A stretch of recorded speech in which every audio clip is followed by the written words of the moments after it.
Hi everybody, it's Lara Kirinaria again. So, a few weeks ago, I posted up the first two chapters of Auntie's Diary, and it seems like you guys have liked it so far. So, I'm going to read the next two, entry 2 and entry 3. If you guys like that as well, please give this video a good thumbs up and offer any suggestions for my story down in the comments. Thank you. Entry 2. I flew down through the dimensions back to Earth. My heart was a little heavy for all the things I was leaving behind, but this was all for Samael and my own sanity. I have to find him now and try to figure out how I can become a demon. I landed. Samael looked at me. I see you're not on a leash. I shrugged. Guess I just pissed him off, just a little too much. Samael's usually harsh eyes softened. It made him look like he really cared. I don't know. Samael is weird. Oh, what happened? I looked down, tears filling my eyes. I got kicked out. I told him that I cared more about myself than everybody else. Then something even weirder happened. He wrapped his arms around me, embraced me. I accepted it and wrapped my arms around him and buried my face into his shoulders. Once you die, you either become an angel or a demon. There's no in between. That's what humans are. Half angel and half demon. But once you die, you don't just get reincarnated. You stay dead. If you can't become an angel or a demon, then poof, that you suddenly just don't exist.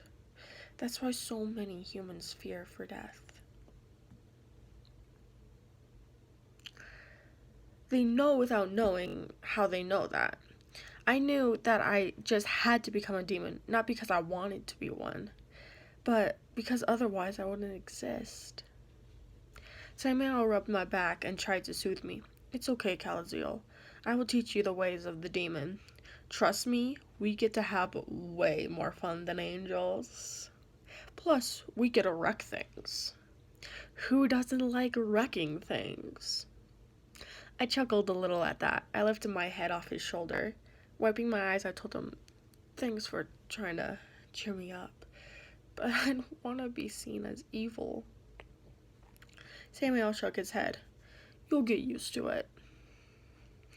Trust me, it's not that bad. I took a deep breath and prepared my conscience and heart for the pain I was about to blow onto it. Let's do it. I want to become a demon. Samael gave me a wicked smile. I gave him my best wicked smile. He laughed. We definitely need to work on your wicked smile. You need to smile, but tell the world how you feel using your eyes. My shoulders sagged a little bit. Hey, don't worry, he replied. You'll get there, but first we have to get you signed up and get your name chosen. Entry 3. We landed. Just inside that house was my first victim. The first person I was supposed to kill. Suddenly, the angel in me started to tell me to turn around. That God could still forgive me for telling that I cared more about myself. I needn't go this far. I looked over my shoulder at Samael. If I did that, however, I wouldn't be able to see him. Ever. For the rest of eternity. I'm not sure that I can do this, Samael. I choked out. He turned around to see me shaking. He patted my shoulder. It's okay if you're scared. You spent the last 1,000 years doing good. It would make sense that you are nervous doing this. Trust me, it gets easier and more fun as time goes on. He assured me. I swallowed hard. That did nothing to assure the angel in me. Trying to calm my fears, I imagined myself looking in the mirror when I got my clothes. How I felt happy for the first time in my long existence. How when I first walked into hell, I finally felt at home. That seemed to strengthen my inner demon. It beat up the angel. Suddenly, I felt it leave, permanently. I could no longer sense its presence in my head, like I have never even had an inner angel. I felt angry? Defiant? I don't know. But for the first time in 1,000 years, I felt comfortable with my job. Samael, who was watching me for the entire time, exclaimed, "Whoa, dude, your eyes!" I furrowed my eyebrows. "What?" "And your voice!" "What about them?" "Your eyes are all black, like even the eyeball itself is black. And your voice is like high-pitched and gravelly." Without knowing it, the demon had completely taken over. I was meant to be a demon. You can tell what spirits were meant to be based on how they look when they decide what they want to be. Meant to be angels get this like heavenly glow. Demons, at the least, get a new voice. I tried to smile wickedly. Samuel took a step back. "Damn, you look all kinds of scary now." I smiled wider.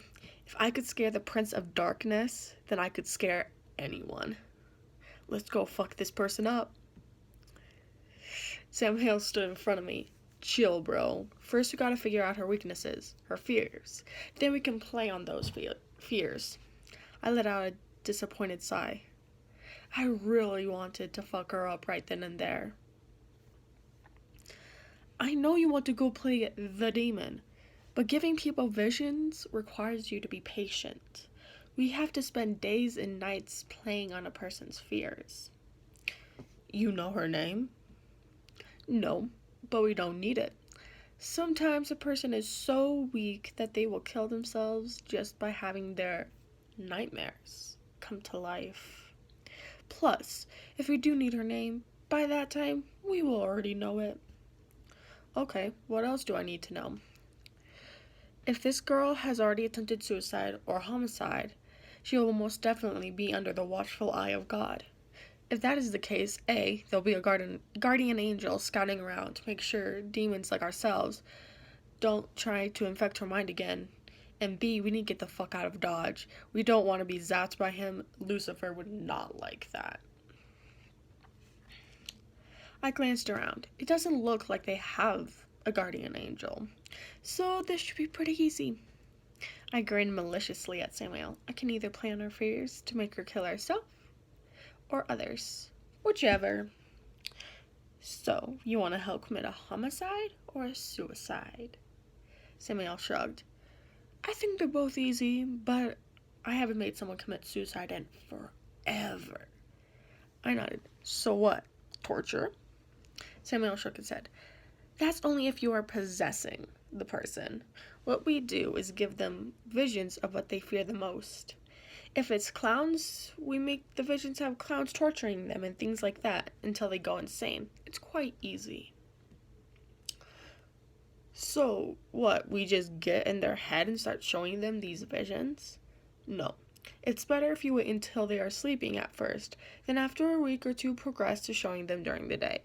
Even if they are mentally stable, they will eventually break. It's so human. They are so weak. We will break this girl."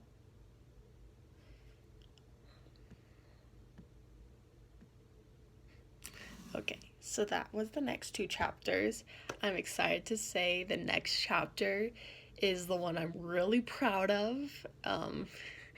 The next coming chapter, let's just say I did something I don't usually do in my stories. So I think it's really cool and really good. But yeah, you're gonna have to wait till next time, guys. I know this is a very short video compared to my other one, but my first one just was a bunch of introductions to the story and things to get you hooked, and just a little bit more about me, of course. I just want to let you guys know who I am. So, if you really like the video, if you like the story, give this video a big thumbs up and tell me what you like best about my story down in the comments. It would just make my heart feel so full if y'all could tell me what you like best about it. And yeah, thank you for watching and listening to my awkward storytelling. And I really hope you enjoyed it. Bye!